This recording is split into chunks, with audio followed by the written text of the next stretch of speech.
ဖားမကြီးတဲ့အေးဟုတ်တယ်မျက်နှာသေးနဲ့ပန်းပြရမှာဒါဖားစင်တာဖပြမ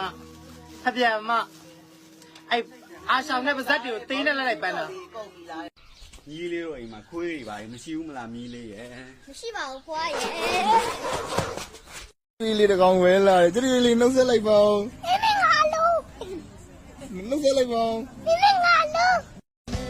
ငါတော့ကတာခဲ့တယ်အိမ်နဲ့ကြည့်လိုက်တဲ့အခါမှာကွယ်ကြိုသားရောက်နေပါတယ်အနာကလာပြီးတွတ်ပြောသွားတယ် တာကြီးอ่ะမင်းမပေါ်ရှိလား ဝေလို့ မနက်7:35မိနစ်မှာချီးထွက်ကြရတာပါ